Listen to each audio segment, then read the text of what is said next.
సత్సంబంధం కలిగి ఉండాలి. హల్లెలూయా. దేవుని గురించి మేము చెప్పాలంటే దేవుడు ఎవరో మేము ఎరిగి ఉండాలి. ఆమేన్. హల్లెలూయా. దేవుని గురించి మేము చెప్పాలంటే దేవుడు ఎవరో మేము ఎరిగి ఉండాలి. హల్లెలూయా. ఇక్కడ కొన్ని మాటలు బట్టి లేక అక్కడి నుంచి కొన్ని ఇక్కడ నుంచి కొన్ని మాటలు జోడించుకొని మీకు చెప్పి మేము వెళ్ళిపోవచ్చు. కానీ దేవుని ప్రత్యక్షత కావాలంటే దేవునితో పెనుగులాడాలా. హల్లెలూయా. దేవుని ప్రత్యక్షత కావాలి.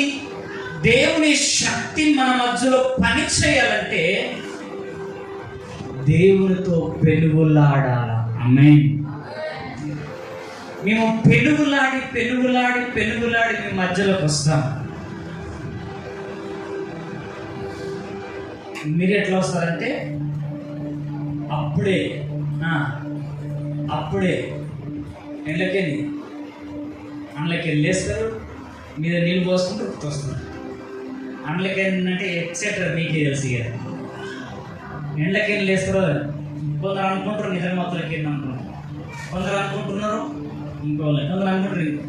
కొంచెం జ్ఞానవంతులకు మాత్రం అర్థమైంది. దేవుని మందిరముకు పోయినప్పుడు మన ప్రవర్తన ఎలా చూసుకోవాలి? జాగ్రత్తగా చూసుకోవాలి. మీరు ఎట్లా పడితే అట్లా వచ్చినప్పుడు నాకు ఇక్కడ ఎట్లా తెలుసా, నిప్పు తెచ్చి నా ఈపు మీద పోసినట్టు. హల్లెలూయా. నిప్పు తెచ్చి నా వీపు మీద పోస్తే మంట ఈ నిప్పు దైవ ప్రేరణ కలిగి దైవ ప్రేరేపణతో దైవ సంబంధమైన నడవడిక పద్ధతి ప్రవర్తన అన్ని దేవుని సన్నిధిలో మనం కలిగి ఉన్నప్పుడే దేవుని ప్రత్యక్షత మనకు అంత గట్టిగా స్తోత్రం చెప్పు. ఇంకొంచెం గట్టిగా. దేవుని ప్రత్యక్షత మనకు అందాలంటే ఇవి మనం కలిగి ఉండాలి. ఆమేన్. హల్లెలూయా. నువ్వు ఒక ఫ్లైట్ ఎక్కాలంటే దానికి ఒక పద్ధతి ఉన్నది. ఆమేన్. నువ్వు ఫ్లైట్ ఎక్కాలంటే దానికి ఒక పద్ధతి ఉన్నది. ఒకవేళ ఆధార్ కార్డులో ఉంది, పోనీ ఏమున్నా పర్లేదు. ఫర్ ఎగ్జాంపుల్ మౌనిక ఫ్లైట్లోని ఓడకి మౌనిక అని పేరుంది. ఆధార్ కార్డులు ఏమో KA ఉంది, సర్టిఫికెట్లనేమో KE ఉంది. తేడేముంది? లాస్ట్ K పక్కన AE. ఈ KE రెండు అంటే అక్కడనేమో A ఉంది, ఇక్కడనేమో E ఉంది. అయినా పర్లేదు, ఏ పోనయ్యా అంటాడు. ఊగుడా ఇస్తాడా? పాస్పోర్ట్ ఇస్తాడా? చిన్నదే కదా. చివరిలో ఏ పడాల్సిన ప్లేస్ లో ఈ పడ్డది కదా. ఆ చిన్న అక్షరం కదా, ఏమైతే పోయి అంటాడా?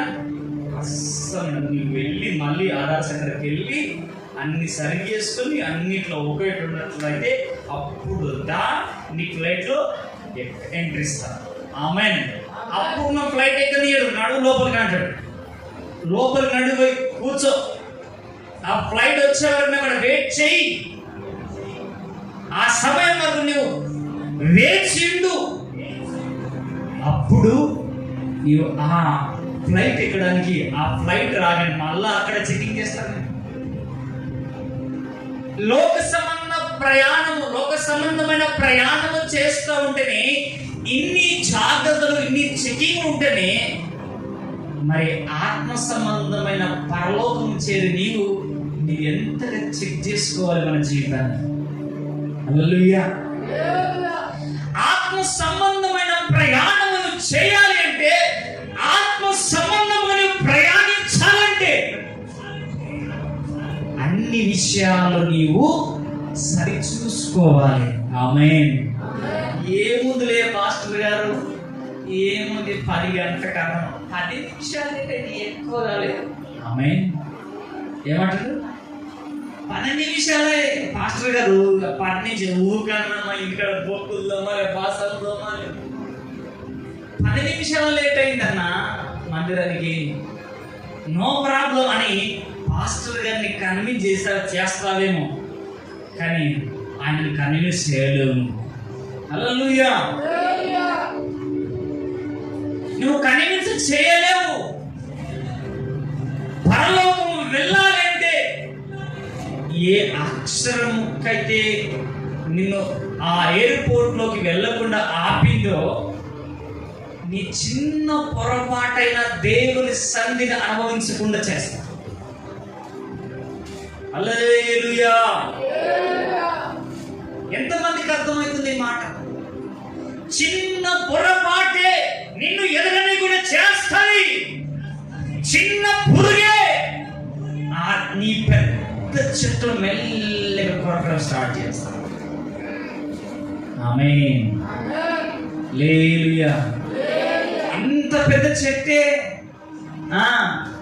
ఇంత పెద్ద చెట్టే చిన్న పురుగు ఎంత ఉంటుంది? అది అమ్మ నీ గోట్లో పడుతుంది చెప్పు. గోరు ఉండదా? ఈ గోరు సందులో పేద కంటే కొంచెం పెద్దగా ఉండవచ్చు, పేద కంటే కొంచెం పెద్దగా అది కనిపించవచ్చు, కానీ అది నీ ఆత్మీయ జీవితాన్ని రోజు రోజు ఏం చేస్తుంది? అది ఏం చేస్తుంది? చెప్పాలి. ఏం చేస్తుంది? అది పురుగు తినేస్తుంది. రోజు రోజు నిన్ను ఆత్మలో నీ తినేస్తుంది. ఆ చిన్న పొరపాటే. మీరు గుర్తుపెట్టుకోండి, పాస్టర్ గారు వాక్యం చెప్పకుండా మమ్మల్ని క్లాస్ ఇస్తున్నవేందయ్యా అని మీరు అనుకోగలరు. ఇది క్లాస్ అనుకుంటే ఆ మాస్లో ఎంట్రీ అవును. హల్లెలూయా. ఈ క్లాస్ లేకుంటే ఆ మాస్లో ఎంట్రీ కాలేవు. టీచర్ నీ క్లాస్ ఇవ్వకపోతే నీ ఎగ్జామ్లో రాయలేవు. రాయకుంటే ఏం కావు? పాస్ కావు. దైవజనమా, ఒక సేవకుడు ఎవరంటే పరలోకానికి మిమ్మల్ని సిద్ధపరుస్తున్నవాడు. ఆమేన్. పరలోకానికి మిమ్మల్ని, పరలోక యూదులుగా మిమ్మల్ని తయారు చేస్తున్నవాడు. ఒక సేవకుడు, ఒక పాస్టర్ అంటే పరలోక సంబంధమైన ఆ పిలుపునకు, పరలోక సంబంధమైన ఆ గవినికి, పరలోక సంబంధమైన రాజ్యానికి మిమ్మల్ని వారసులుగా, యూదులుగా, బిడ్డలుగా, హక్కుదారులుగా, పరలోకానికి సొంతమయ్యే వారిగా మిమ్మల్ని తయారు చేస్తున్నవాడు సేవకుడు అంటే. కాబట్టి ఈ మధ్యాహ్న కాల సమయంలో ఒకవేళ ఈ మాటలు వింటున్న నీవు దేవుని సన్నిధిలో ఒకవేళ సరి చేసుకొని పరిస్థితులు నీలో కనబడితే, చక్కపరుచుకొని ఉద్దేశంలో నీలో కనబడితే, నువ్వు ఎన్ని ప్రసంగాలు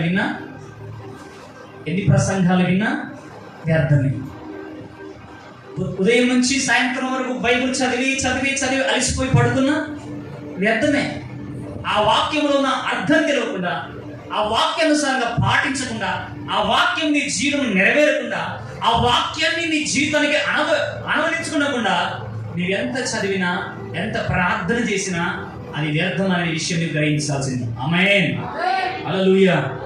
నిద్రొస్తున్న వాళ్ళు గట్టిగా చప్పట్లు కొట్టకుండా సరే. నిద్రొస్తున్న వాళ్ళు గట్టిగా చప్పట్లు కొట్టండి ఒకసారి. మరోసారి నిద్ర రాని వాళ్ళు గట్టిగా చప్పట్లు కొట్టండి. అంత కూర్చారు. అమ్మో బ్రదర్ సైలెంట్ ఒక మాట్లాడు. అమ్మో కుందేలు పిల్లలు అనుకున్నా, అందరూ 10 పిల్లలు అంటున్నాడు. హల్లెలూయా. నేను కుందేలు పిల్లలు అనుకున్నా కానీ 10 పిల్లలు కానీ అని అంటాడు, డైలాగ్ కొడతాడు. 10 పిల్లలు ఎట్లుంటుంది? 12 ఉంటుంది బురదలు. కుందేలు పిల్ల ఎట్లుంటుంది? దాగు చోటన ఉంటుంది. ఒకవేళ శబ్దమైందనుకో ఏమైతుంది? పరుగో. మేము ఆత్మలో మెలుకో కలిగి ఉండాలి. ఆమేన్. ఆత్మలో మెలుకో కలిగి ఉండాలి. శరీరానుసారంగా నీకు ఎంత మేలుకున్నా ఎందుకు ఉపయోగం లేదు. ఆత్మలో నువ్వు మెలుగువ ఉంటే ఆత్మ సంబంధమైన నీవు పరలోకాన్ని సొంతం చేసుకుంటావు. ఎందుకంటే ఈ లోక సంబంధమైన కళ్ళు తెరవడే కానీ ఆత్మ సంబంధమైన కళ్ళు తెరవడం లేదు కాబట్టి పరలోకముని కనబడదు. ఆమేన్. పరలోకముని కనబడలేదు, ప్రభు వాక్యముని కనబడదు, ప్రభు సన్నిధికి అర్థం కాదు, దేవుని శక్తికి అర్థం కాదు. దేవుని కృప నువ్వు పొందుకో. దైవజన్మ ఈ మధ్యాహ్న కాల సమయంలో మన వాక్యంలోకి వెళ్తుండగా దేవుని మాటలు మనం వింటుండగా మన హృదయాలు ఉల్లసించాలి, మన హృదయాలు ప్రవశించాలి, మన హృదయాలు ఆనందించాలి. అట్టి విధంగా ఈరోజు వాక్యం ద్వారా మనము సిద్ధపడదాం. ఒక మాట చదువుదాం. యోహాను సువార్త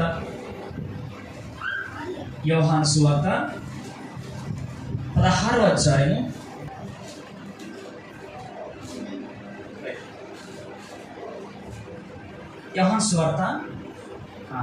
16వ అధ్యాయము 20 చదవండి. మీరు ఏడ్చి ప్రాళపితురు కానీ ఈ లోకము సంతోషించును. మీరు దుఃఖింతురు గాని మీ దుఃఖము సంతోషమగునని మీతో నిశ్చయముగా మరొకసారి మాట్లాడుతున్నాను. 20 మీరు ఏడ్చి ప్రాళాంపింతురు గాని లోకము సంతోషించును. మీరు దుఃఖింతురు గాని మీ దుఃఖము సంతోషమగునని మీతో నిశ్చయముగా చెప్పుచున్నానని. హల్లెలూయా. ఒకసారి చెప్పండి. హల్లెలూయా. ఎంతమందికి ఏడుపు కావాలి? ఎంతమందికి సంతోషం కావాలి? చెప్పండి. ఎంతమందికి సంతోషం కావాలి? నాకు సంతోషం కావాలంటే మీరు ఏడుస్తాయి కావాలను ఏడుపు ముఖాలు దొరుకుతుందా? ఏ ముఖం పెట్టాలా? మీరు నవ్వుతే సాతానుగాడు ఏడుస్తాడు, మీరు ఏడిస్తే సాతానుగాడు నవ్వుతాడు. ఇప్పుడు మీరు ఏం చేయాలా? మీ ముఖాలు చూసుకోండి, ఒకసారి ముఖాలు చూసుకోండి. పక్కన సెకండ్ ఏ శైలిలో నవ్వను, ప్రభువులో సంతోషించాను చెప్పు. మీరు యాక్టివ్గా లేకపోతే, మీ ముఖాలు ఆశ కలగకపోతే ఆ ప్రత్యక్షత బయటికి రాలేదు. ఆశ కలిగిన ప్రాణాన్ని తృప్తిపరచలేదు. కాబట్టి మీరు ఆశతో ఉంటేనే దేవుడు మిమ్మల్ని తృప్తిపరుస్తాడు. కాబట్టి ఒకసారి మీరు ఏడ్చి ప్రాళపితురు కానీ ఈ లోకము సంతోషించును. ఇప్పుడు నేను సంఘర్షకు ఒక మాట చెప్తున్నా. ఏడిస్తే గట్టిన ఏడవండి, నాకితే గట్టిన అవ్వండి. రెండుట్లో ఏదో ఒకటి చెప్పండి. ఏడిస్తే గట్టిన లబ్బమని ఒకటి మొత్తుకోండి, లేదా నా మాట లబ్బదీవ మొత్తుకోవడం ఎందుకు అని చెప్పేసి స్మైల్ ఇవ్వండి. చక్కని స్మైల్, పరిశుద్ధమైన స్మైల్, స్వచ్ఛమైన నవ్వు. బాలకృష్ణ ఏమన్నాడు? స్వచ్ఛమైన నవ్వు. హల్లెలూయా. పరిశుద్ధమైన నవ్వు నవ్వుతే వాడు ఏం కాబోతుంది తెలుసా? అపవిత్రుడు ఏమైపోతుంది తెలుసా? వాడి తోక ముడుచుకొని వెళ్ళిపోబోతున్నాడు. చదవండి. మీరు ఏడ్చి ప్రలాపింతురు గాని ఈ లోకము సంతోషించును. మీరు దుఃఖింతురు గాని మీ దుఃఖము సంతోషమగునని మీతో నిశ్చయముగా చెప్పుచున్నాను. చదవండి. స్త్రీ ప్రసవించినప్పుడు ఆమె గడియ వచ్చెను కనుక ఆమె వేదన పడును. ఏమడతాంట? స్త్రీకి ఏమొచ్చినట్ట? స్త్రీ ప్రసవించినప్పుడు ఆమె గడియ వచ్చెను గనుక ఆమె వేదన పడును. శిశువు పుట్టగానే లోకమందు నరుడొకడు పుట్టినను సంతోషము చేత ఆమె ఆ వేదన మరి జ్ఞాపకమునకు చేసుకొనదు. హల్లెలూయా. మీరే నాకు స్పష్టంగా చెప్పాలి. ఓ పాస్టర్ తప్పు చెప్తున్నావు, సరిగా చెప్పాలి మీరు. హల్లెలూయా, హల్లెలూయా. దైవజనమా, ఒక స్త్రీ ప్రసవ వేదన చేసుకుని ప్రసవ వేదన పడుతుంది. ప్రసవ వేదన తర్వాత బిడ్డ పుట్టిన తర్వాత లోకమందు ఒక నరుడు నాకు పుట్టాడని గ్రహించి ఆ తల్లి ఏం చేస్తుంది? ఆ వేదన మరిచిపోతుంది. ఆమేన్. ఆ వేదన మర్చిపోతుంది. తల్లి, ఈరోజు నువ్వు ఏ వేదనతో వచ్చినావు నాకు తెలియదు, నువ్వు ఏ వేదనతో వచ్చినావు నాకు తెలియదు, కానీ ఈరోజు నీ వేదనను ఆయన కొట్టివేయబోతూ ఉన్నాడు. హల్లెలూయా, హల్లెలూయా. ఈరోజు నువ్వు ఏ వేదనతో ఈ స్థలంకి వచ్చావు, ఏ కన్నీటితో వచ్చావు, ఏ దుఃఖముతో వచ్చావో, ఏ సమస్యతో వచ్చావో నాకు తెలియదు, కానీ ప్రభు ఈరోజు మాట్లాడుతున్న మాట ఏంటంటే ఏమంటే తెలుసా? ఇదిగో మీ దుఃఖము సంతోషమగునని మీతో నిశ్చయముగా చెప్పుచున్నాను. నీకు వాక్యం మీద పట్టు ఉంటే, నీకు వాక్యము నీకు తెలిసిందనవైతే, నువ్వు యేసు ప్రభుని ఎరిగిన వాడవైతే, యేసు ప్రభుని ఎరిగిన దానమైతే, ఇప్పుడు నీ పక్క వాళ్ళకి సెకండ్ ఇచ్చి ఒక మాట చెప్పు. ఇదిగో నువ్వు దుఃఖపడుతున్నావు చూడు, నీ దుఃఖమునకు ప్రతిగా సంతోషము నీకు దొరకబోతుందని చెప్పు. అలాగే సెకండ్ చెప్పు, అక్క నీ దుఃఖము సంతోషమగునని ఖచ్చితంగా ఈరోజు చెబుతున్న దేవుని మాట బట్టి చెప్పు. చెప్పు అన్న, చెప్పు అన్న, ఈరోజు నువ్వు దుఃఖంతో వచ్చినావేమో చెప్పు. సెకండ్ ఇచ్చుకోండి, పక్కలకు సెకండ్ ఇవ్వు. అయ్యా మీ చేతులు అరిగిపోవు, సెకండ్ ఇచ్చుకొని చెప్పండి. పక్కన చేయించుకొని చెప్పండి, అమ్మా నాన్న ఈరోజు దుఃఖంతో వచ్చాడు చెప్పండి. ఇది సిద్ధమైతే దేవుని వాక్యం మీరు పనిచేస్తారు. ఇది మీరు రిసీవ్ చేసుకుంటే దేవుని కార్యం మీరు జరుగుతుంది. చెప్పండి, ఈరోజు నిశ్చయముగా నువ్వు దుఃఖంతో ఇక్కడ కీబోర్డ్ మీద కూర్చున్నావేమో, నీ దుఃఖములకు సంతోషము నిశ్చయముగా అనుభవిస్తున్నా చెప్పు. హల్లెలూయా. ఒకవేళ ఆ వ్యక్తిలో చదవడం లేకపోతే ఊపు, అవసరం బుద్ధిని చెప్పు. పండుకోకు. ఈరోజు నీ దుఃఖంతో వచ్చినావేమో, మత్తుతో వచ్చినావేమో, ఈరోజు నీకు ఈరోజు సంతోషం నీకు కలగబోతుంది. ఆమేన్. సంతోషం నువ్వు పొందుకోబోతున్నావు, సంతోషం ని సొంతం చేసుకోబోతున్నావు, సంతోషం ని స్వాస్థ్యము కాబోతుంది. సత్యము ఇదిగో సంతోషము నీకు, ఇదిగో నీ ఆస్తిగా, నీ స్థిరాస్తిగా సమస్తము నీకు కలగబోతుందని చెప్పు. ఇప్పుడు చెప్పండి, సంతోషము చెప్పండి, సంతోషము నాకు, సంతోషము నాకు, సంతోషము నాకు నిశ్చయముగా ఖచ్చితముగా కలగబోతుంది. నాకు చెప్పు, సంతోషము నాకు కలగబోతుంది, సంతోషము నేను నిశ్చయముగా పొందుకున్నా. వాక్యం అంటుంది, నీవేదైతే పొందుకున్నా అని విశ్వసిస్తావో అది నిశ్చయంగా నీకు కలుగుతుందని చెప్తాను. హల్లెలూయా. ఈరోజు ఈ మాట చెప్పుతుండగానే నీ ఇంట్లో ఉన్న దయ్యాలు పారిపోతున్నాయి. నువ్వు ఈ మాట చెబుతుండగానే నిన్ను పట్టి పీడిస్తున్న దుఃఖం పారిపోతుంది. నువ్వు ఈ మాట చెబుతుండగానే నిన్ను దుఃఖపరిచే ఆ అప్పుల సమస్య కావచ్చు, లేక పిల్లల సమస్య కావచ్చు, లేక ఇంకా నీ కుటుంబ సమస్య కావచ్చు, భార్య సమస్య కావచ్చు, భర్త సమస్య కావచ్చు, ఏదైనా ఈరోజు నీళ్ళ నుంచి, నీ కుటుంబం నుంచి అది పారిపోబోతుంది యేసు నామములో. ఇంకొంచెం గట్టిగా ఆమేన్. ఇంకొంచెం గట్టిగా హల్లెలూయా. మీరు ముంగులలో మూసుకొని నేను మూసుకొని కూర్చోవచ్చు సార్. తల్లి భయమ్మ షార్ప్గా ఉండండి. హల్లెలూయా. చదవండి 22 వచనం. అటువలే మీరును చదవాలి, గట్టిగా మైక్ దగ్గర పెట్టుకోండి.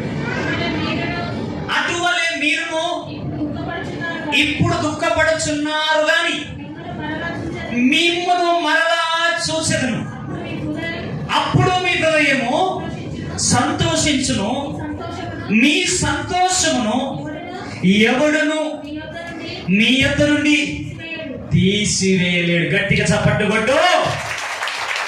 ఊపిరి ఉన్న వాళ్ళు కొట్టండి, దమ్మున్న వాళ్ళు కొట్టండి, రక్తం ఉన్న వాళ్ళు మాత్రం కొట్టండి. హల్లెలూయా. yes. ఇప్పుడు నేను చెప్పనా, బాండ్ పేపర్ రాసిస్తా. మీ ఇంట్లో ఉన్న ప్రతి సమస్య అప్పు అని భయపడుతుంది తెలుసా? ఆత్మతో చూడండి, మన నేత్రాలు తెరిచి చూడండి, ఆత్మ సంబంధమైన నేత్రం ముందు తెచ్చి చూడండి. మీరు నవ్వుతూ అక్కడ ఏమంటారు తెలుసా? ఏమంటా, అటువలనే మీరు ఇప్పుడు దుఃఖపడుచున్నారు కానీ మిమ్మల్ని మరలా చూచుటను, అప్పుడు మీ హృదయం సంతోషించును, మీ సంతోషము ఎవడును మీ యొద్ద నుండి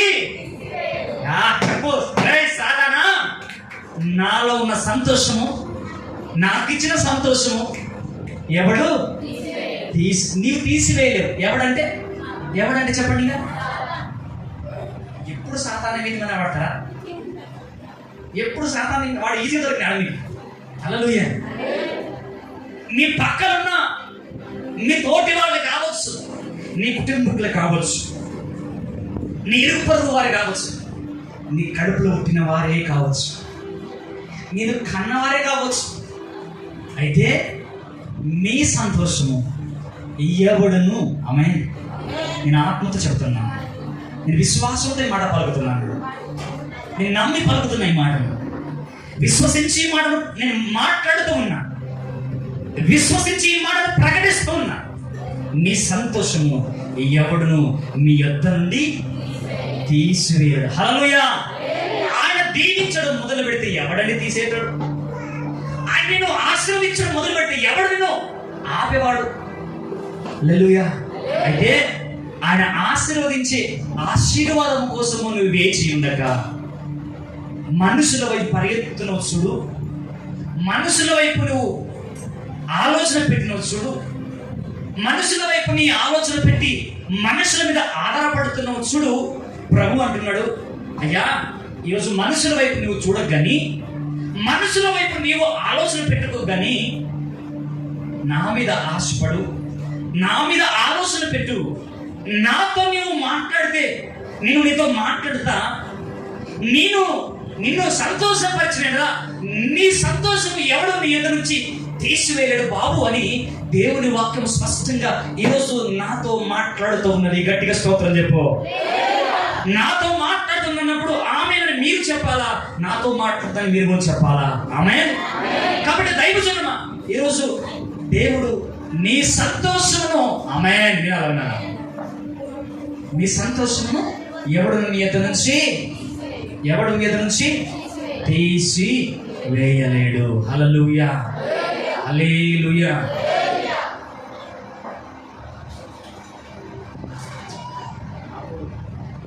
ఉంది ఉల్లాసం బాగుంది కానీ మౌనం చేయి బాగలేదు. హల్లెలూయా.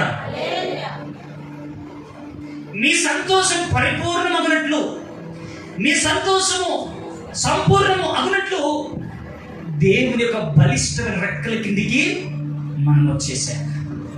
దేవుని యొక్క బలిష్టమైన రెక్కల కిందికి నీ వస్తే ఆయనలో ఉన్న సంతోషము నీ సొంతమైపోతుంది. ఎందుకు తెలుసా?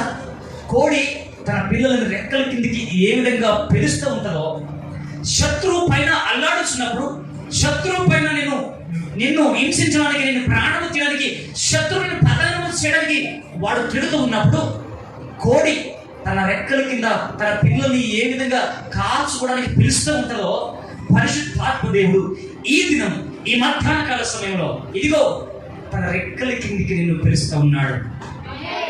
ఆయన ఉన్న శాంతి సమాధానం నీకు అనుగ్రహించడానికి, ఆయన ఉన్న నెమ్మది నీకు అనుగ్రహించడానికి ఆయన ఈరోజు ఆయన రెక్కల కిందికి నిన్ను పిలుస్తూ ఉన్నాడు. ఒక మాట మరి ఆది కాండము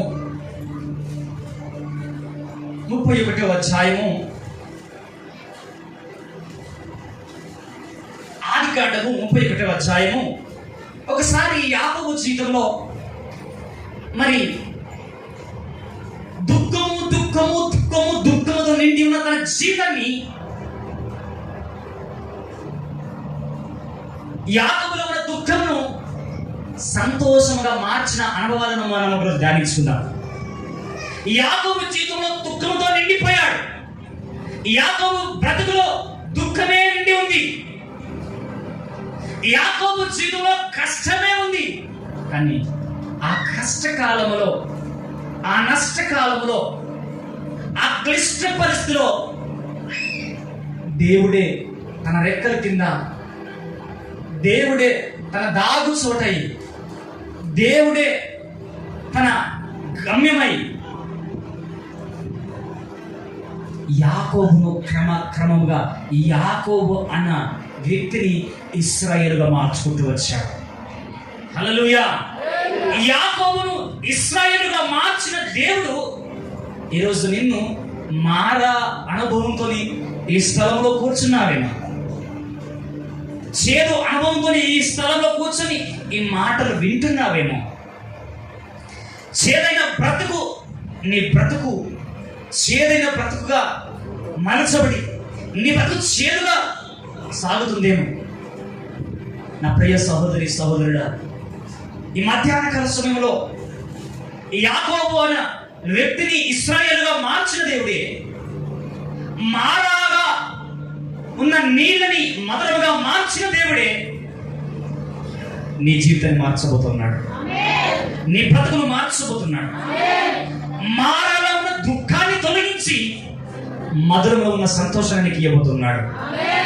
మారాలో ఉన్న వేదనను తొలగించి మధురంలో ఉన్న ఆనందానికి ఇవ్వబోతున్నాడు.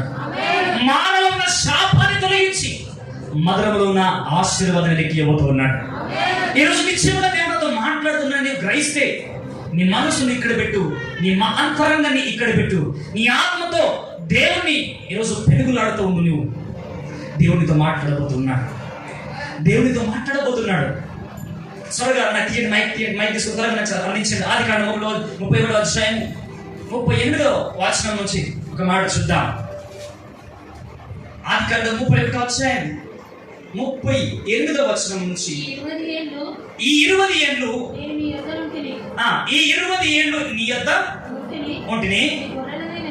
కొంచెం కష్టంగా నీ గొర్రెలైనను మేకలనైనను ఏం చేసినదు ఈడ్చుకొని పోలేదు. నీ మంద పొట్టేళ్లను నేను తినలేదు. దుష్ట మృగముల చేత చీల్చబడిన దానిని నీ యొద్దకు తేగా ఆ నష్టము నేనే పెట్టుకొంటిని. పగటి యందు దానినేమి రాత్రి యందు దొంగిలింపబడిన దానినేమి నా యొద్ద పుచ్చుకొంటిని. నేను ఇలాగూ ఉంటిని. పగటి ఎండకును రాత్రి మంచుకు నేను క్షీణించిపోతుని. నిద్ర నా కన్నులకు దూరమాయను. గట్టి చప్పట్లు పడదామా?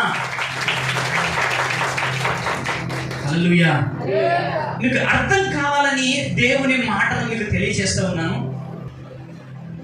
పగటి ఎండకు రాత్రి మనసుకు నేను క్షీణించిపోతుని, నిద్ర నా కన్నులకు దూరమాయను అని యాకోబు చెబుతూ ఉన్నాడు. హల్లెలూయా. మరోసారి మాట చదవండి. పగటి ఎండకు ఏనండి, పగటి ఎండకు రాత్రి మనసుకు ఏమైపోయిందంట? పగటి ఎండకు రాత్రి మంచుకు యాకోబు క్షీణించిపోయాడు. ఏమైందంట? నిద్ర తన కన్నులకు దూరం అయిపోయిందంట.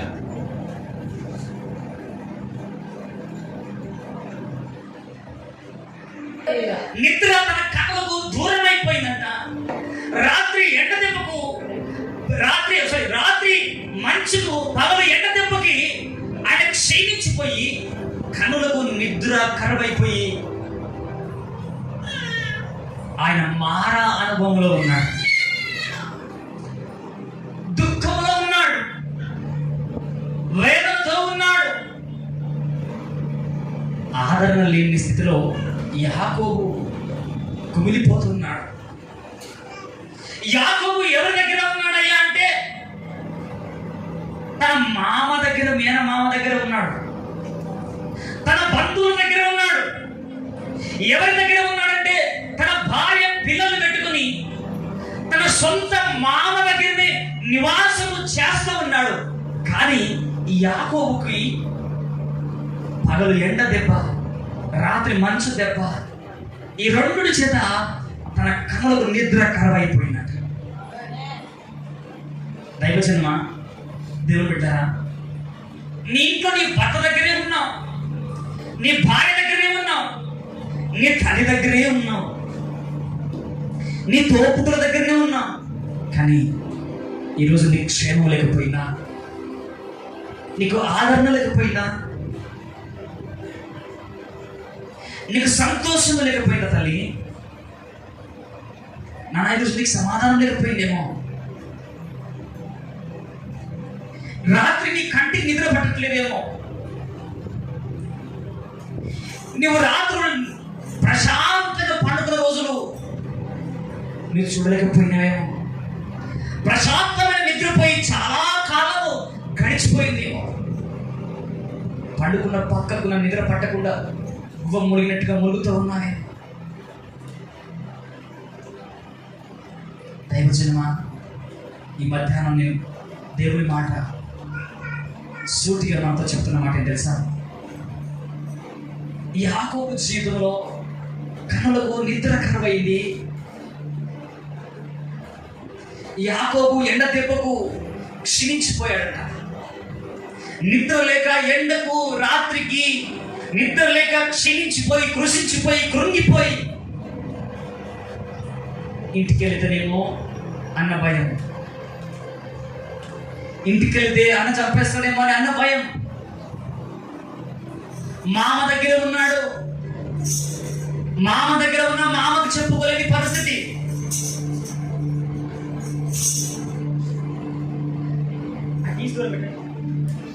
కళ్ళకు నిద్ర కరువైపోయింది. యాకోబు కళ్ళకు నిద్ర కరువైపోయి క్షీణించిపోయి కృషించిపోయి అన్న భయము చేత మేనమామకు చెప్పుకోలేక మందలు కాస్తూ కుటుంబాన్ని పోషిస్తూ తన బ్రతుకును కొనసాగిస్తున్న యాకోబు జీవితంలో తనకు మారా జీవితాన్ని అనుభవిస్తూ ఉన్నాడు. ఈరోజు నీ పిల్లలను బట్టి చేదనుభవం నువ్వు కలిగి ఉన్నావేమో, ఈరోజు నీ భర్తను బట్టి చేద అనుభవిస్తున్నావేమో, ఈరోజు నీ భార్యను బట్టి చేద అనుభవిస్తూ ఉన్నావేమో, ఈరోజు నీ కుటుంబాన్ని బట్టి చేద అనుభవిస్తున్నావేమో, ఈరోజు నీ పరిస్థితిని అనుకూలంగా లేవేమో. ఏ పరిస్థితి నీకు అనుకూలంగా లేకపోయినా, ఏ పరిస్థితి నీకు అనుకూలంగా లేకపోయినా, యోహాను సువార్త 16లో సెలవిచ్చిన మాట ప్రకారంగా ఏడుస్తున్న నీవు, దుఃఖిస్తున్న నీవు నిత్యము సంతోషించుకున్న సంగతి మరచిపోగల దేవుడు ఈరోజు నీతో నాతో మాట్లాడుతున్న గట్టిగా చప్పట్లు కొట్టి పరిశుద్ధాత్మ వాక్కును రిసీవ్ చేసుకుంటాం. క్షీణించిపోయాడు యాకోబు, కృషించిపోయాడు యాకోబు, కన్నులకు నిద్ర కరువైపోయింది, పనులు ఎండ దెబ్బతో అన్న ప్రాణ భయముతో ఎవరితో చెప్పుకోలేని పరిస్థితిలో యాకోబు ముందుకు సాగుతూ ఉంటే ప్రభుత్వుడు యాకోబు యాకోబు నీ పేరేంటి అంటే యాకోబు అంటాడు. నీ పేరేంటి అంటే యాకోబు. యాకోబు కాదు నీ పేరు, ఇక్కడ నుంచి నీ పేరు యాకోబు కాదు, యాకోబు నీ పేరు ఇశ్రాయేలు, నీ పేరు ఇశ్రాయేలు. అమ్మా, నువ్వు ఏడుస్తూ వచ్చావు. ఏడుపు నీ సొంతం కాదు, ఏడుపు నీ కుటుంబం సంబంధించింది కాదు, అప్పుల సమస్య నీకు సంబంధించింది కాదు. ఇదిగో నీకు సంబంధించింది తెలుసా? సంతోషం. నీకు నీకేం సొంతం తెలుసా? నీకు సంబంధించింది ఏం తెలుసా? ఆనందం. నీకు సంబంధించింది తెలుసా? ఆదరణ. ఎందుకు యాకోబుకు ఇశ్రాయేలు అని పేరు పెట్టబడిందంటే, ఒక రాత్రంతా యాకోబు దేవునితో పెనులాడుతున్నాడు. హల్లెలూయా. ఒక రాత్రంతా దేవుడు యాకోబుతో ఉండిపోయాడు. ఒక రాత్రంతా యాకోబు దేవునితో పెనుగులాడుతూ ఉన్నాడు. నా మాట చాలా స్పష్టంగా వినండి, క్లుప్తంగా గ్రహించండి. నువ్వు దేవునితో పెనుగులాడే అనుభవం కనుక నీకు ఉంటే, దేవునితో పెనుగులాడే అనుభవం కనుక నీకు ఉంటే, నువ్వు ఇశ్రాయేలుగా మార్చబడబోతున్నావు. ఇంకా గట్టిగా, నువ్వు ఇశ్రాయేలుగా మార్చబడబోతున్నావు. నా రెండు చేతులు జోడించి నీకు రెండు నమస్కరిస్తున్నాను. దేవునితో పెనుగులాడే అనుభవం వద్ద నువ్వు వెళితే, దేవునితో పెనుగులాడే నిర్ణయం కనుక ఈరోజు నువ్వు తీసుకుంటే, దేవునితో పెనుగులాడే ఆలోచన ఈరోజు నువ్వు కలిగి ఉంటే, నీవు సోమవారం ఉదయం వరకు ఇశ్రాయేలుగా మార్చబడబోతున్నావు. హల్లెలూయా. యోహాను సువార్త 16లో దేవుని వాక్యం ఏమని చెప్తుందంటే, అయ్యా మీరు దుఃఖిస్తున్నారు, ఏడ్చి ప్రాలాపిస్తున్నారు, కానీ మీ దుఃఖము సంతోషమగునని నిశ్చయముగా నేను మీతో చెప్తున్నాను.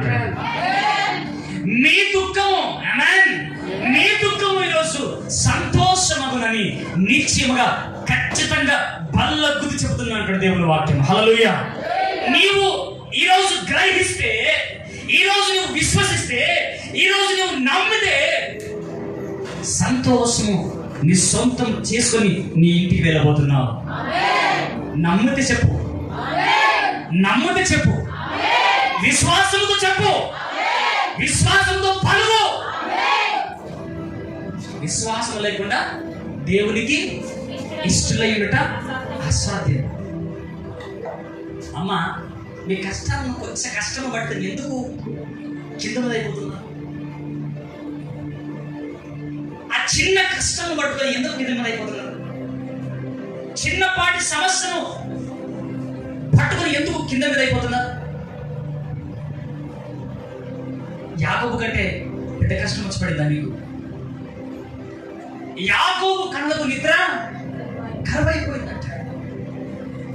యాకోబు కళ్ళకు నిద్ర కరువైపోయి ఆయన క్షీణించిపోయాడు.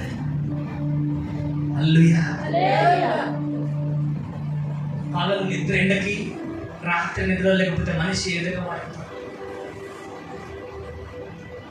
క్షీణించిపోయాడు. ఆ క్షీణించిపోయిన సమయంలో ఒక మాట చదవంటారు కంటిన్యూగా. ఇది వరకు నీ ఇంటిలో 20 ఏళ్ళు ఉంటిని, నీ ఇద్దరి కుమార్తెల నిమిత్తము 14 ఏళ్ళను, నీ మంద నిమిత్తము 6 ఏళ్ళను నీకు ఎట్లా కొలువు చేసిన నీకు తెలుసు కదా మామయ్య. అయినను నా జీతం నువ్వు 10 సార్లు మార్చి చాలమ్మా, చాలు చాలు. హల్లెలూయా. యాకోబు అన్నను మోసం చేశాడు, తండ్రిని మోసం చేశాడు. హల్లెలూయా. ఇప్పుడు పాయింట్లోకి వస్తున్నాం. యాకోబు తండ్రిని మోసం చేశాడు, అన్నను మోసం చేశాడు. తండ్రిని అన్నను మోసం చేసి అన్నకు రావాల్సిన దీవెనను తీసుకొని ఎక్కడికి వెళ్ళిపోయాడు? ఎక్కడికి వెళ్ళిపోయాడు?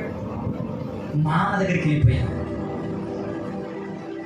తన తల్లి సహోదరుడైన లాబాను దగ్గరికి వెళ్ళిపోయాడు. హల్లెలూయా. ఎక్కడికి వెళ్ళిపోయాడు? ఇది ఫ్యామిలీ మ్యాటర్, చదవండి. ఇది ఫ్యామిలీ మ్యాటరు, కొంచెం తిక్కమక్క కాకుండా చక్కగా వినండి. ఒకరొకరు ఎందుకండి, వంకరొకరు అంటే మలగొడ్డిపోయి వంకాయ అంటారు. హల్లెలూయా. వంకరిందనుకో వంకాయ అంటారు. హల్లెలూయా. చక్కగా వినండి, చక్కగా వినండి. సొర చెట్టును మీకు తలగడగలని నియమిస్తాడు దేవుడు. హల్లెలూయా. చక్కగా వినండి. సొర చెట్టును మీకు తలగా నీడనిచ్చినట్టుగా దేవుడు రాత్రి నీ చరిత్రను మార్చేస్తాడు. అయితే దైవజనమా, యాకోబు అన్నను తండ్రిని మోసం చేసి తల్లి చెప్పిన మాట ప్రకారంగా, అయ్యా నీవు ఇక్కడ ఉంటే నీ అన్నయ్యని చంపేస్తాడు, కాబట్టి నా సహోదరుడైన లాబాను దగ్గరికి వెళ్ళు, అక్కడ నేను మీ అన్న కోపము చల్లారే వరకు నువ్వు అక్కడే ఉండు అని తల్లి యాకోబుకు బోధ చేస్తాడు. యాకోబుకు బోధ చేసినప్పుడు యాకోబు తల్లి మాట త్రోసివేయకుండా తల్లి మాట ప్రకారంగా బయలుదేరాడు. ఆమేన్. 18వ లాబాను దగ్గరికి యాకోబు బయలుదేరాడు. ఒక రోజు రాత్రి పండుగై ఉన్నప్పుడు దేవుడు దర్శనంలో కనబడి దేవుడు మాట్లాడుతుంటే అక్కడ తలగడగా రాయం చేసుకుంటాడు. ఆ రాత్రిని అట్లాగే గుర్తులు పెట్టుకుంటాడు. అట్లాగే గుర్తులు పెట్టుకుని ఉదయం లేచి అర్ధనగరంలోకి లాబాను దగ్గరికి వెళ్ళిపోతున్నాడు. లాబాను దగ్గరికి వెళ్తుంటే అక్కడ కొందరు గొర్రెలు కాస్తున్న వారు ఆ మందలు నిలబడుతుంటారు బావ దగ్గర. అయితే యాకోబు అక్కడికి వెళ్ళి అంటాడు, యాకోబు మంద దగ్గరికి, గొర్రెల కాపడ దగ్గరికి వెళ్ళాడు, అయ్యా నేను ఫలానా అబ్రహాము ఇస్సాకు యాకోబు దేవుని కలిగిన నేను ఇస్సాకు అబ్రహాము కుమారుడైన ఇస్సాకు కుమారుడైన యాకోబును నేను. అయితే మాది ఆ ప్రాంతం నుంచి ఈ ప్రాంతంకి వచ్చాను. ఈ ప్రాంతంలో మా మామగారు ఉంటారు. ఆ మామగారు పేరు ఏం పేరు? లాబాను. హల్లెలూయా. అయ్యా లాబాను ఉంటాడు. ఈ లాబాను యాకోబు లాబాను దగ్గరికి ఎందుకు వచ్చాడంటే లాబానుకు లాభం తెచ్చిపెట్టడానికి వచ్చాడు. హల్లెలూయా. ఎందుకు వచ్చాడు? లాబాను లాభ సైనిక రాలేదు లాబాను దగ్గరికి, లాభము తెచ్చుకోవడానికి యాకోబు వచ్చాడు. అయితే యాకోబు బయలుదేరి, అయ్యా మరి లాబాను తెలుసా అని అంటే, తెలుసండి. వాళ్ళు క్షేమంగా ఉన్నారండి. అయితే మాటల్లో మాట్లాడుతూ అదిగో లాబాన్ అంటున్నావు కదా, లాబాన్ కుమార్తె ఆడగా మందని నేర్తున్న చూడని యాకోబుకు వర్తమానము వెళ్ళిపోయింది. అయ్యా మరి లాబాను మా మామ అంటున్నాడే, అదో లాబాను యొక్క మంద అక్కడ ఉంది. ఆ లాబాను యొక్క కుమార్ ఏలమ్మా రాయలే. హల్లెలూయా. రాయేలు అక్కడ మందను మేపుతూ ఉన్నది. రాయేలు మందను మేపుతూ ఉంటే రాయిని తొలగించడానికి ఎవరి తరము కావట్లేదు. అయితే అక్కడ ఎవరి తరం ఏంటంటే యాకోబు తరమైంది. హల్లెలూయా. యాకోబు తరమైంది. అక్కడ దూర ప్రాంతంలో నా మామ కూతురును అని వేసుకుంటే బయలుదేరండి. ఎవరు? యాకోబు. అందుకే యాకోబుకు ఆత్రం ఎక్కువైపోయింది. దివాదవ పరిగెత్తి చక్కగా వెళ్ళిండు. ఏం చేసిండు? రాయలు ఏం చేసిండమ్మా? గట్టిగా పట్టుకొని ముద్దు పెట్టుకున్నాడు. హల్లెలూయా. అన్నకు ఆత్రం ఎక్కువ. గట్టిగా పట్టుకొని ముద్దు పెట్టుకొని ఏడుస్తామనంట. విషయం చెప్పకపోయా, ఇవరు ఈ భావను నేను ఏమంట కొడుతుంది, నేను నాకు మరదలివి నువ్వు అని ఏం చెప్పలేకపోతున్నాడు. డైరెక్ట్ వెళ్ళింది, గట్టిగా పట్టుకున్నాడు, కౌలించుకొని ఏడ్చుకుంటూ ముద్దు పెడుతూ ఉన్నాడు. ఎందుకు తెలుసా? ఎండకు నడిచి వానకు తడిచి రాత్రికి అన్నము లేక ఆకలి దప్పికలతో పరిగెత్తి అలసిపోయి అబ్బయ్యా నాకంటూ నా ఫ్యామిలీని ఒకరిని పెడతని చెప్పి తన హృదయాన్ని తెప్పని టేస్ట్ చేసుకొని పరిగెత్తుకొని ఇక నేను బతికిదిరా అన్న ఆశతో వెళ్ళి తన చుట్టరికమైన మేనమామ కూతురిని కట్టుకొని కౌలించుకొని గుర్తు పెట్టుకొని, అమ్మా నేను ఏ కూతుర్ని? అమ్మా మీ మేనత్త కొడుకుని, మా మేనమామ కూతురివి అని చెప్పేసి పరిచయాలు వేయించుకున్న తర్వాత లాబాన్ చెల్లెవరు? లాబాన్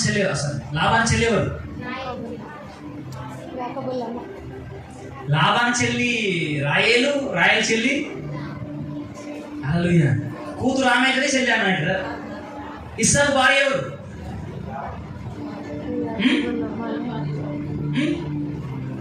బాయిగాడు ఎవరు ఎందుకు పోతాడు?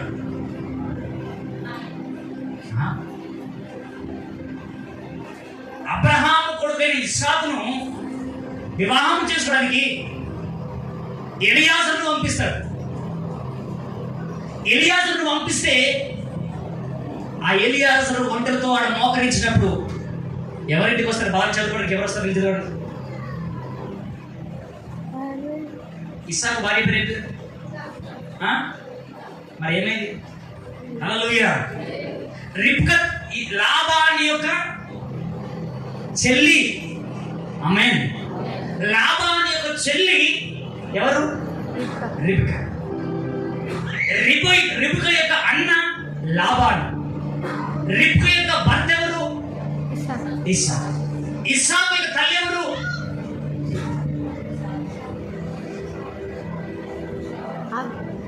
మీరు ఇక్కడే ఉన్నారో ఇక్కడ ఉన్నారు అర్థం కావట్లేదు. హల్లెలూయా. మీరు నిజంగా వాక్యం ఎంత చదువుతారా? నేను చెప్పుకుంటా పోతే మీరు అనుకుంటూ వస్తారా? అది నేను చెప్పుకుంటా పోతే మీరు అనుకుంటూ వస్తున్నారు. వాక్యమును సరిగా మీరు పరిశీలించి ఇచ్చువారైందా? హల్లెలూయా. శారా ఏమంటే అబ్రహాం యొక్క భార్య. హల్లెలూయా. శారా అబ్రహాము భార్య. మరి ఇప్పుడు లాబాను ఎవరి కౌలించుకున్నాడు? రాహేలు. రాహేలు కౌలించుకున్న తర్వాత రాహేలుకు తన చుట్టరికం పరిచయం చేసిన తర్వాత ఆ యాకోబు ఆ బావి రాయి తీసి తన మందకు నీళ్లు పెడుతూ ఉండగా ఈ రాహేలు వెళ్ళి తన తండ్రి అయిన లాబానుతో విషయమంతా చెప్పింది. విషయమంతా చెప్పగానే ఆ కుటుంబము సంతోషముతో ఆనందంతో పరిగెత్తుకొని వచ్చి ఎవరిని హత్తుకున్నారు? యాకోబును హత్తుకున్నారు. యాకోబును హత్తుకొని యాకోబుని ఇంటికి తీసుకెళ్ళారు. తీసుకెళ్ళిన తర్వాత మరి కొన్ని రోజులు ఆయన పని చేస్తూ, మీకు అర్థం కావాలని చెప్తున్నా, కొన్ని రోజులు పని చేస్తూ ఉన్నాడు. పని చేస్తూ ఉంటే అయ్యా యాకోబు, ఇస్సాకు అంటున్నాడు, సారీ లాబాను అంటున్నాడు.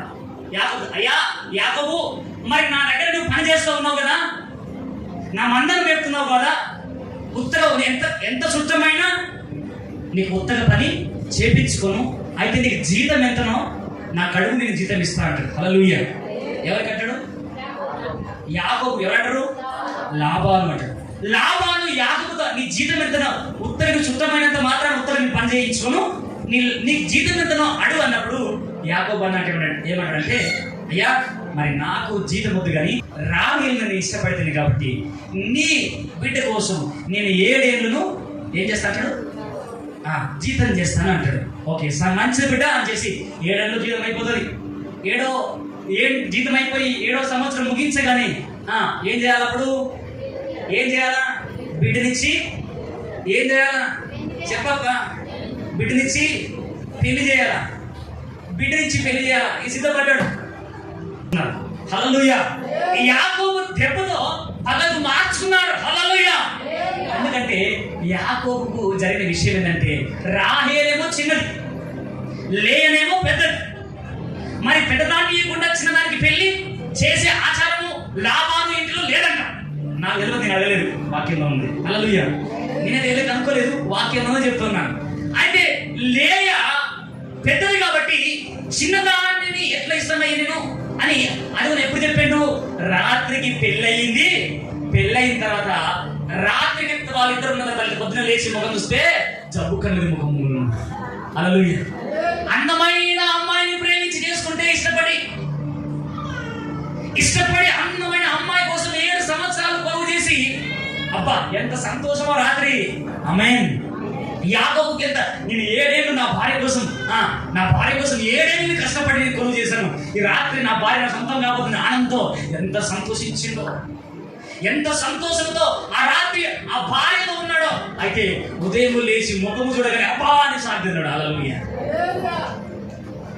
ఎందుకు తెలుసా? లేయా జబ్బు కళ్ళదంట. ఆమేన్. లేయా జబ్బు కళ్ళది. జబ్బు కళ్ళు అంటే కొంతమంది కళ్ళు ఊసు మాత్రం చూడండి, ఎంత శుభ్రంగడు. హల్లెలూయా. ఎంత శుభ్రంగడు. తోడింది అంటే ఊసింది కడిగినట్టనే.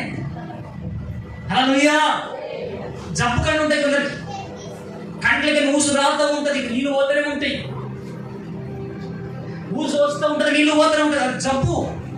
అయితే ఈ తల్లికి ఊసు పోతూ ఉన్నది, నీళ్ళు రాలుతూ ఉన్నాయి. ఈ జబ్బు కళ్ళదాన్ని ఇక్కడ చేసుకుంటారా బాబు అని చెప్పేసి పొద్దున లాభోది మొత్తుకోడు లాభం దగ్గర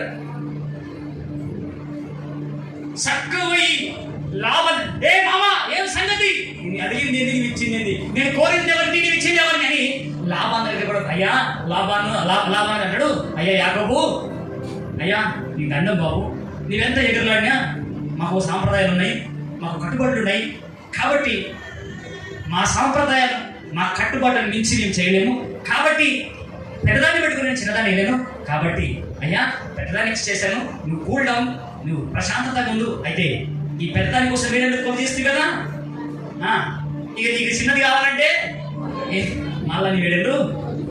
హల్లెలూయా. నువ్వు చిన్నది నచ్చింది కదా, పెద్దదాని కోసం నువ్వు ఏడేళ్ళు కొలు చేసినట్టే, అయితే ఇప్పుడు చిన్నది కావాలంటే చిన్న దానికోసం నువ్వు 7 ఏళ్ళు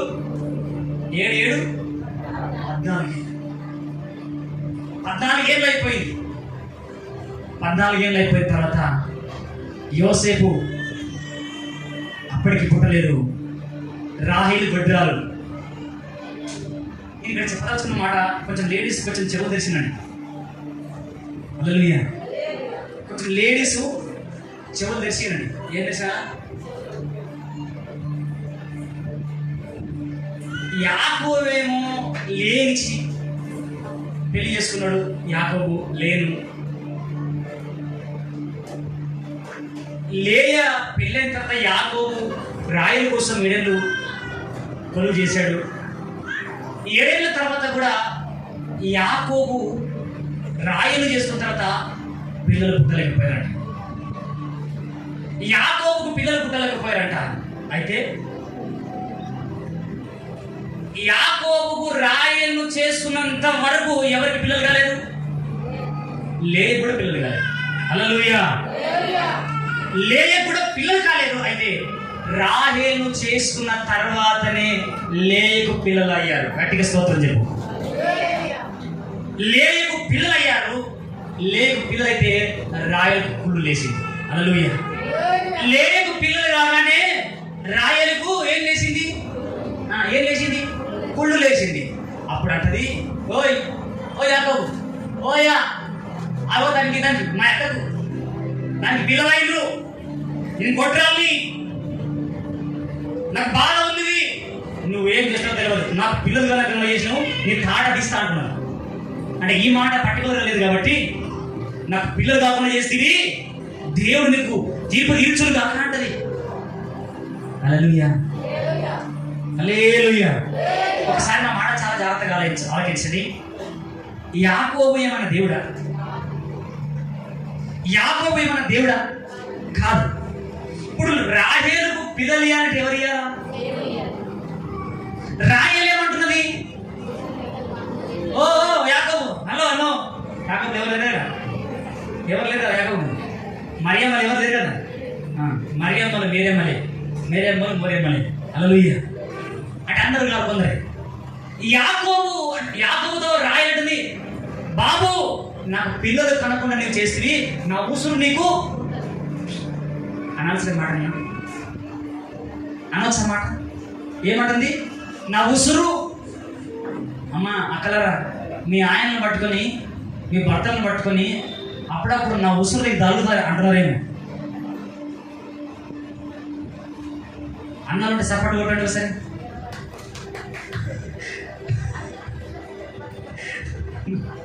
హల్లెలూయా. నా ఉసురు నీకు తగులుతుంది అని ఒక భారీగా నీ భర్త కట్టున్నావేమో. అమ్మా నేను దేవుడనా అని యాకోబు అంటున్నప్పుడు నువ్వేం చేస్తావు నాకు తెలియదు, కానీ ఇదిగో నాకు ఒక దాసి ఉన్నది, నా దాసితో పోయి నాకు పిల్లలు కనిపెట్టాడు. హల్లెలూయా. యాకోబు స్పీడు, యాకోబు చేస్తున్న భార్యను స్పీడే 90 స్పీడు, 100 స్పీడు. ఓపిక లేదు. యాకోబు భార్య రాహేలు, అయ్యా నేను కొట్టరాని నా పిల్లలు కాకుండా అయిపోయింది నా పరిస్థితి. ఇదిగో నీవు నా పని దానిలో నా ఏమంటారు నా దాసితో పోయి నా పిల్లలను కని నా నిందు తొలగించని అనగానే ఏం చేయాలి యాకోబు? యాకోబుకి ఫస్ట్ భార్య ఎవరు? లేయా. రెండో భార్య ఎవరు? ఇప్పుడు యాకోబు భార్య రెండో భార్యని రాయేలే యాకోబుకి ఇంకో పెళ్లి చేసింది. హల్లెలూయా. ఎందుకు చేసింది? పిల్లలు లేనందుకు. పిల్లలు కానందుకు ఇదిగో నా పనిదాన్ని నా దాసిని నువ్వు నా దాసిని పోయి నాకు పిల్లలు కనిపెట్టాగానే పాపం రాహేలు దెబ్బ తట్టుకోలేక, రాహేలు బాధ తట్టుకోలేక యాకోబు పనిదానితో పోయి పిల్లలు కన్ని పెట్టి రాహేలుకి పిల్లల్ని ఇస్తారు.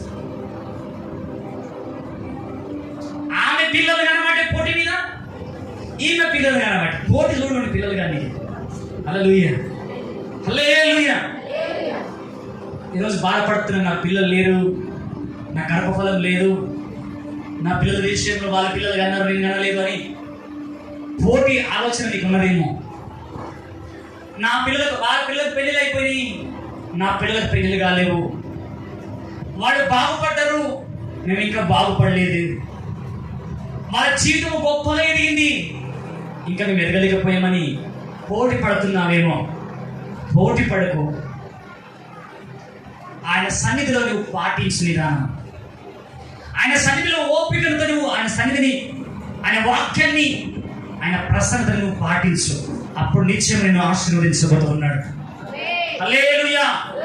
అయితే యాకోబు ఈ విధంగా పిల్లలు కంటూ వచ్చే వారికి ఒక రోజున రాహేలు కూడా గర్భం ధరించి కొడుకును కన్నది. ఆ కొడుకు పేరే యోసేపు. హల్లెలూయా. 14 ఏళ్ళు ఏం చేశాడు యాకోబు? ఏం చేశాడు? 14 ఏళ్ళు జీతము చేసిందా లేదా? చేసిందా లేదా చెప్పండి. 14 ఏళ్ళు జీతం చేశాడు. 14 ఏళ్ళు చేసిన తర్వాత ఒక మాట అంటున్నాడు. తీయండి ఒకసారి 30వ అధ్యాయం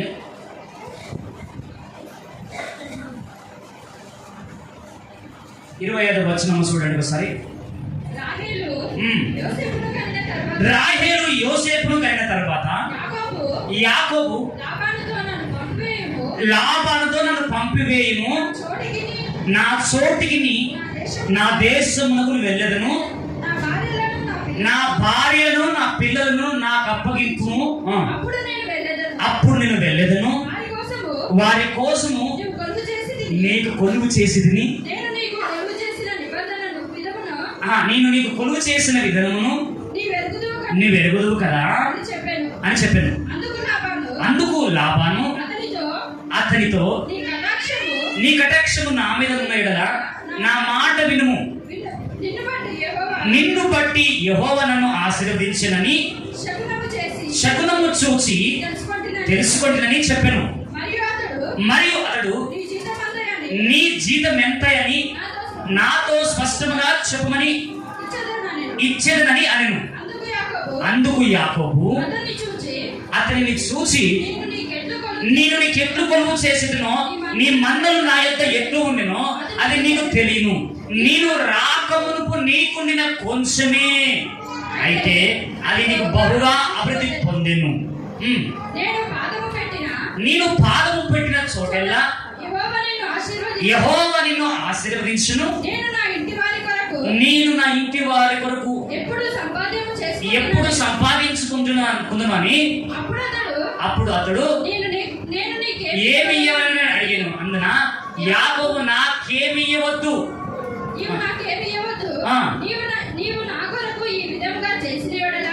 నేను తిరిగి నీ మందను మేపు కాచెదను.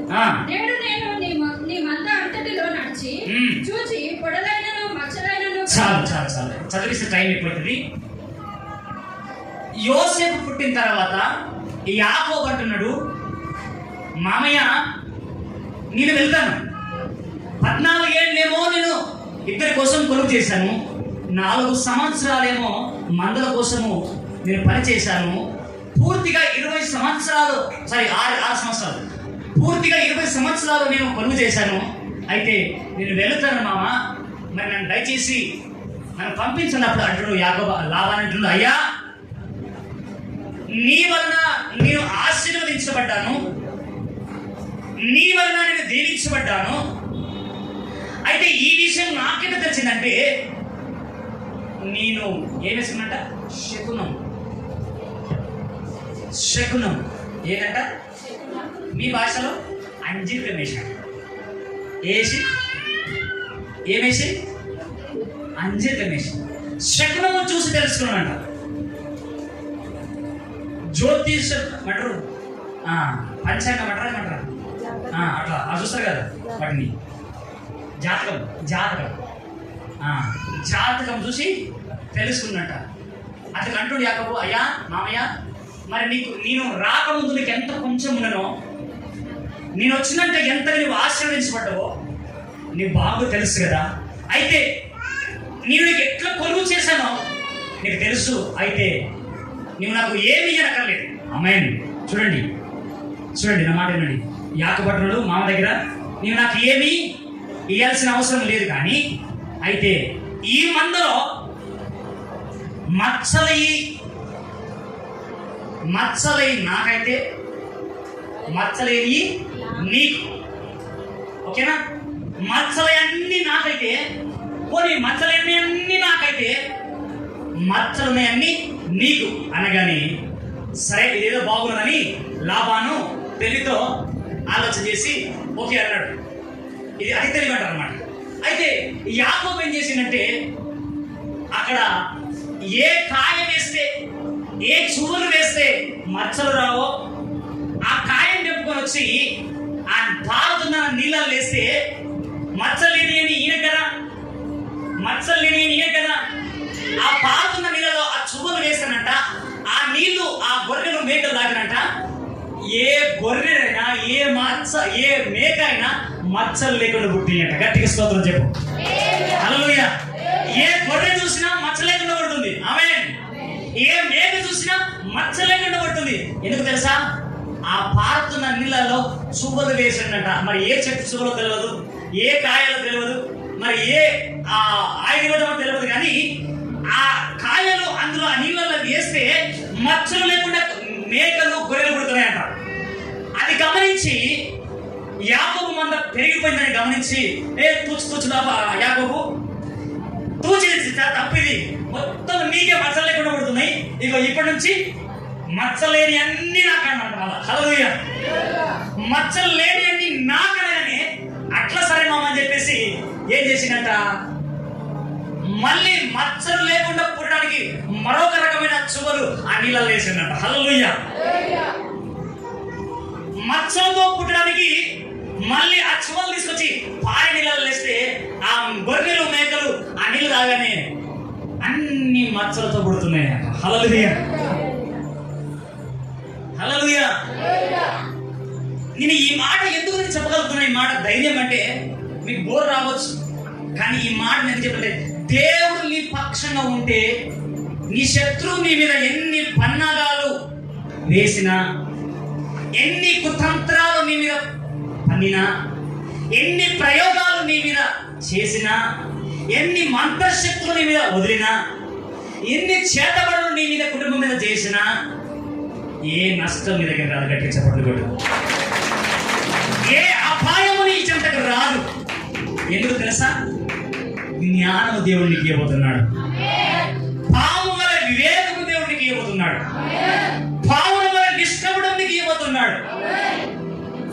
ఇప్పుడు పాములాగా మనం ఎలా ఉండాలా? వివేకము కలిగి ఉండాలి. ఆమేన్. పాములాగా ఎలా ఉండాలా? నీ కాలు సప్పుడు కిలోమీటర్ దూరం ఉన్నప్పుడే నీ శబ్దమును గమనిస్తారు. హల్లెలూయా. పాము మంచిదే, గుర్తుపెట్టుకోండి. కేవలం దేవుని మాట వినకుండా, దేవుని మాటకు లోపడకుండా సాతానుకు సహకరించినందుకు అది శపించబడింది. హల్లెలూయా. సాతానుకు సహకరించినందుకు శపించబడింది. కానీ పాముకు చాలా వివేకం.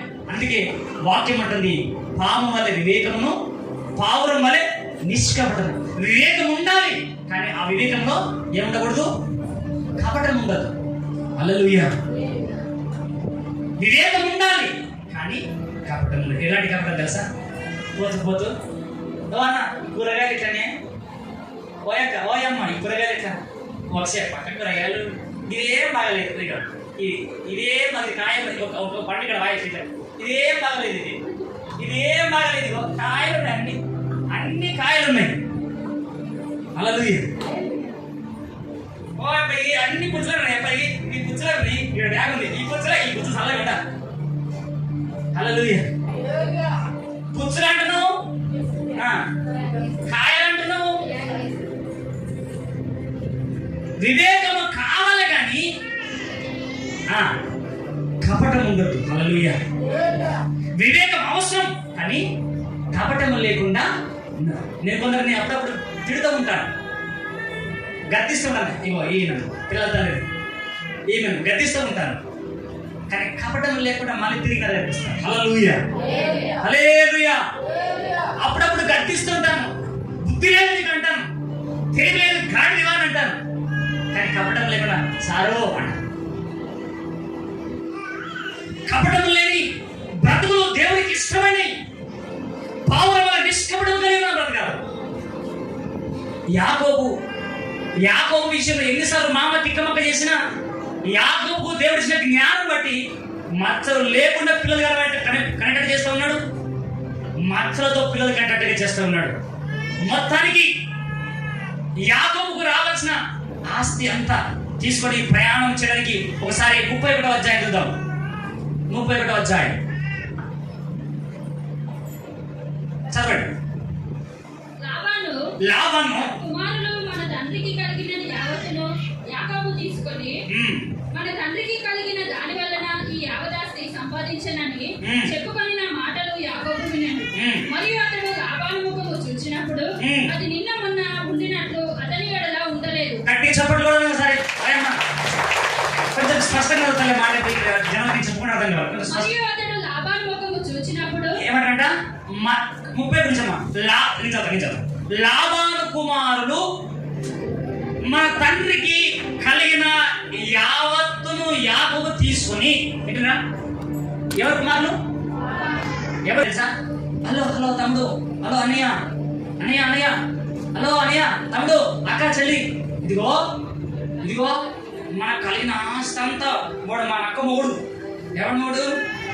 మా అక్క మొగుడు, మన అక్క మొగుడు, మన బావ పట్టుకుపోయేటట్లున్నాడు.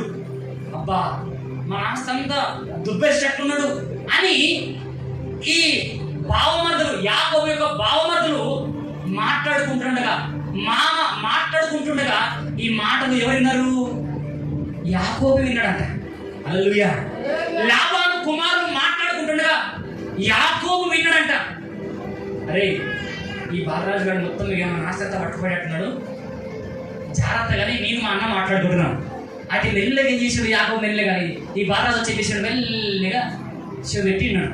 అక్కడే హల్లెలూయా. ఈ యాకోబు అసంటాడే హల్లెలూయా. మెల్లగా చెవులు పెట్టినాడు. విని తన మామ ముఖం చూస్తున్నాడు. ఇట్లా ఇది మాట్లాడుకున్న మాట యాకోబు విన్నాడు కదా. యాకోబు విన్న తర్వాత యాకోబు మనసులో కూడా జరిగింది చూద్దాం ఇలా ప్లాన్లు నా గురించి. ఇప్పుడు నేను ఇలా గురించి చెడ్డగా మాట్లాడా, బయట నుంచి మా నాన్నైతే విన్నాడు, బయట నుంచి నాన్నైతే విన్నాడు. విన్న తర్వాత ఏం మాట్లాడానో ఆమె తెలుసు, విన్నది కాబట్టి ఆమె లోపలికి వచ్చి చూద్దాం మా అన్న ముఖం ఎట్లా ఉంటుంది, అసలు చిన్నగా అయిపోతుందా, పెద్దగా అయిపోతుందా, మాడిపోతుందా, కలకలలాడుతుందా అని గమనిస్తున్న లోపలికి వచ్చి యాకోబు గమనిస్తుంటే, యాకోబు గమనించిన సమయంలో మరి అక్కడ చాలా క్లుప్తంగా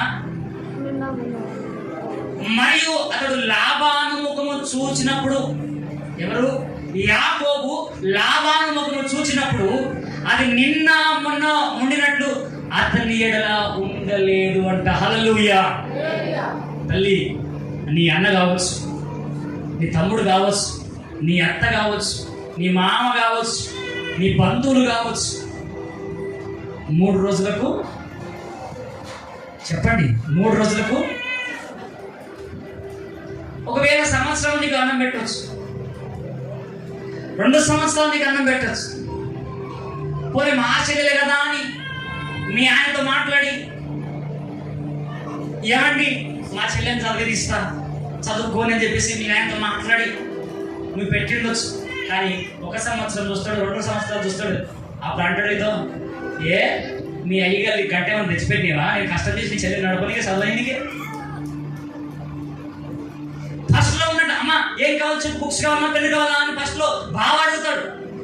కానీ సంవత్సరం తర్వాత ఏ పిచ్చిదనా మీ అప్ప దగ్గర తీసుకో, మాట మారిపోతుంది, ప్రవర్తన మారిపోతుంది, పద్ధతి మారిపోతుంది. అందుకే యాకోబు గమనిస్తున్నాడంట, లాబాను ముఖం అంట నిన్న మొన్న ఉన్నట్లుగా అతని ముఖం మారిపోయింది, ప్రవర్తన మారిపోయింది, పద్ధతి మారిపోయింది. దైవ చిన్నమా, నువ్వు ఎవరి మీద ఆధారపడుతున్నావు నాకు తెలియదు, ఎవరి మీద ఆశ పెట్టుకున్నావు నాకు తెలియదు, ఎవరి సహాయం కొరకు నువ్వు వేచి ఉంటున్నావు నాకు తెలియదు,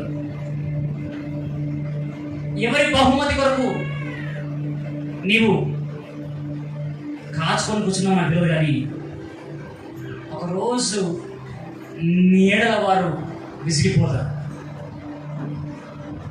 ఒకరోజు నీడల వారు నిన్ను చీకొడతారు. ఒకరోజు నీడల వారు ఏం చేస్తారు? దూరం చేస్తారు. ఈ మధ్యాహ్నకాల సమయంలో దేవుడు నీతో నాతో సూటిగా ఈ చదవండి మాట్లాడే చదవండి. అప్పుడు యెహోవా నీ పితరుల దేశమునకు ఏమన్నాడు? ఈ పితరుల దేశమునకు దేవుడు యాకోబు కష్టమును విని, యాకోబు యొక్క వేదనను విని, యాకోబు యొక్క పరిస్థితిని గమనించి దేవుడు జోక్యం చేసుకున్నాడు. హల్లెలూయా. ఈ రోజు మనుషులపై ఆధారపడి దేవుడు జోక్యం చేసుకోడు. మనుషులపై ఆనుకుంటే దేవుడు జోక్యం చేసుకోడు. నువ్వు దేవుని మీద ఆనుకుంటేనే దేవుడు జోక్యం. చదువు గట్టి చదువు. అప్పుడు యెహోవా మైక్ తీసుకొని చదువు తల్లి.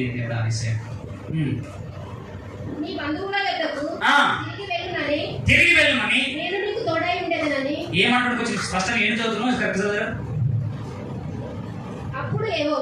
అప్పుడు యెహోవా నీ పితరుల దేశమునకు నీ బంధువుల యొద్దకును తిరిగి వెళ్ళుము, నేను నీకు తోడై ఉన్నదని యాకోబుతో చెప్పగా, యాకోబు పొలంలో తన మంద యొద్దకు రాహేలును వారితో ఇట్లా నేను మీ తండ్రి కటాక్షము నిన్న మొన్న నా మీద ఉండినట్లు ఇప్పుడు నా మీద ఉండలేదని నాకు కనబడుచున్నది. అయితే నా తండ్రి యొక్క దేవుడు నాకు తోడై ఉన్నాడు. మీ తండ్రికి నా హల్లెలూయా. చాలు హల్లెలూయా. నీకు చదవలేక మనకు తెలియజేస్తా. బోరచనలు హల్లెలూయా. బోరచనలు గట్టి చప్పట్లు కొట్టండి సార్. 1 2 3 దేవునికి మహిమ కలుగును గాక. ఓకే, లాబాను కుమారులు సనుకున్న తర్వాత వారి సనుగుడు విని దేవుడు జోక్యము చేసుకున్నంత వరకు మాట్లాడుకున్నాం. హల్లెలూయా. దేవుడు యాకోబు విషయంలో జోక్యము చేసుకున్నంత వరకు మాట్లాడుకున్నాం. లాబాను యొక్క సనుగుడు దేవుడు విన్నాడు. లాబాను యొక్క కుమారుల సనుగుడు దేవుడు విన్నాడు. దైవజనమా, ఈరోజు నీ విషయంలో ఎవరైతే సనుకుంటున్నారో, ఎవరైతే కొనుక్కుంటున్నారో, ఎవరైతే నిన్ను తొక్కాలని చూస్తూ ఉన్నారో, ఎవరైతే నిన్ను నష్టపరచాలని చూస్తూ ఉన్నారో, ఎవరైతే నిన్ను అణిచివేయాలని చూస్తూ ఉన్నారో, వాళ్ళ సనుగుడులు, వారి గుణుగుడులు, వారి మాటలు, వారి పద్ధతులన్నీ దేవుడు విన్నాడు ఈరోజు. హల్లెలూయా చెప్పండి.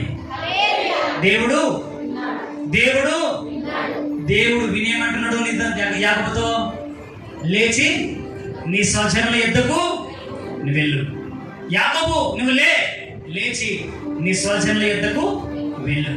ఈరోజు నువ్వు ఎక్కడి నుంచి నువ్వు వచ్చావో, ఎక్కడి నుంచి నువ్వు బయలుదేరావో, ఎక్కడి నుంచి నీ జీవితాన్ని ప్రారంభించావో, మొదటిగా దేవుడికి ఎలా సమీపంగా ఉన్నావో, దేవుడు నీవు ఎలా మాట్లాడుతున్నారో, ఎక్కడ నుంచి నీ ఆత్మీయ జీవితాన్ని ప్రారంభించావో అక్కడ ఆ మొదటి స్థితిని జ్ఞాపకం చేసుకుని ఈరోజు ప్రభు సన్నిధిలో నీ బలిపీఠము కట్టుకుంటే నిశ్చయముగా నిన్ను ఆయన ఆశీర్వదించబోతూ ఉన్నాడు. హల్లెలూయా. ఇదిగో నీవు మొదట దేవుడికి నీకు ఏ సత్సంబంధం అయితే కలిగి ఉన్నదో ఆ సత్సంబంధం కలిగిన చోటికి దేవుడు తిరిగి నేను వెళ్ళమంటున్నాడు. ఆమేన్. ఏ ప్లేస్ లో దేవుడితో మాట్లాడిండో, ఏ స్థానంలో దేవుని మహిమను నువ్వు అనుభవించావో ఆ స్థానంలోకి, ఆ స్థలంలోకి నువ్వు తిరిగి వెళితే మొదటి అనుభవంతో నువ్వు ప్రయాణం ప్రారంభించబడబోతుంది. మొదటిలో ఏ ఉద్యమం అయితే నువ్వు ఉజ్జీవించబడ్డావో, మొదటిలో ఏ ఆనందం అయితే నువ్వు కలిగి ఉన్నావో, మొదటిలో ఏ ఆదరణ అయితే కలిగి ఉన్నావో ఆ ఆనందమును, ఆ ఆదరణ ఈరోజు నువ్వు పట్టుకొని నీ ఇంటికి నువ్వు బయలుదేరబోతూ ఉన్నావు. హల్లెలూయా. యాకోబు ఎండకి రాత్రి మనసుకి ఏమైపోయాడంట? కృషించిపోయాడంట, క్షీణించిపోయాడంట. మరి యోహాను 16వ అధ్యాయంలో ఉంది, నీవు దుఃఖముతో నిండి ఉన్న వారలారా నిశ్చయముగా నేను మీతో చెప్పుతున్న సంగతి ఏంటంటే, నిశ్చయముగా నువ్వు సంతోషముతో బయలుదేరబోతూ ఉన్నావు. ఈరోజు యాకోబు ఒట్టి చేతులతో లాబాను చెంతకు బయలుదేరాడు. ఆమేన్. వినాలి వినాలి. హల్లెలూయా. యాకోబు ఒట్టి చేతులతో లాబాను చెంతకు బయలుదేరాడు. ఒట్టి చేతులతో యాకోబు లాబాను చెంతకు బయలుదేరిన యాకోబు ఇప్పుడు తన భార్యలతో, ఆస్తితో, ఐశ్వర్యముతో, అంతస్తులతో, వెండి బంగారంతో బయలుదేరుతూ ఉన్నాడు. గట్టిగా స్తోత్రం చెప్పు. అమ్మా, ఈరోజు నీవు వచ్చినప్పుడు కన్నీటితో వచ్చావేమో, వేదనతో వచ్చావేమో, కృంగిపోయి వచ్చావేమో, కన్నీటి మయమై ఈ స్థలంకి వచ్చావేమో. ఈరోజు నీవు సంతోషంతో నీ ఇంటికి బయలుదేరబోతున్నావు, ఆనందంతో నీ ఇంటికి బయలుదేరబోతున్నావు, సమాధానంతో నీ ఇంటికి బయలుదేరబోతున్నావు. ఎంతమంది నమ్ముతున్నారు? ఎంతమంది నమ్ముతూ ఉన్నారు? యాకోబు వచ్చినప్పుడు ఎట్లా వచ్చాడు? ఒంటరిగా వచ్చాడు. ఆమేన్. యాకోబు ఎట్లా వచ్చాడు? కాలి చేతులతో వచ్చాడు. అవునా లేదా? అవునా లేదా? మరి రిబ్కాను రాహేల్ని ఎట్లా కలుసుకున్నాడు? ఒంటరిగా కలుసుకున్నాడు. రాహేల్ను ఎట్లా కలుసుకున్నాడు? వట్టి చేతులతో కలుసుకున్నాడు. ఇప్పుడు అనేక ఐశ్వర్యంతో బయలుదేరాడు. ఆమేన్. అనేక ఆశీర్వాదంతో బయలుదేరాడు. అనేక తీరుతో బయలుదేరాడు. తల్లి, ఈరోజు నీవు ఒంటరిగా వచ్చినావేమో, ఏకాకిగా వచ్చినావేమో. ఈరోజు నీతో పాటు యేసయ్య బయలుదేరి రాబోతున్నాడు నీ ఇంటికి. హల్లెలూయా, హల్లెలూయా. నీతో పాటు ఈరోజు యేసయ్య బయలుదేరి, నీవు నా తోడు ఉన్నావయ్యా, నాకు భయమేలా నా యేసయ్యా, నీవు నా తోడు ఉన్నావయ్యా, నాకు భయమేలా నా యేసయ్యా, నాకు భయమేలా, నాకు దిగులేలా, నాకు చింతేలా, నాకు భీతియేలా, నాకు భయమేలా, నాకు దిగులేలా, నాకు చింతేలా, నాకు భీతియేలా, నీవు నా తోడు ఉన్నావయ్యా, నాకు భయమేలా. గట్టిగా సాయిపు, నీవు నాలోనే ఉన్నావయ్యా, నాకు దిగులేలా. కష్టములో నష్టములో నా తోడు ఉన్నావు, వేదనలో వేదనలో నా చెంతే ఉన్నావు. పడాలి. కష్టములో నష్టములో నా తోడు ఉన్నావు, వేదనలో వేదనలో అడిగిన వారికి ఇచ్చేవాడవు, అడిగిన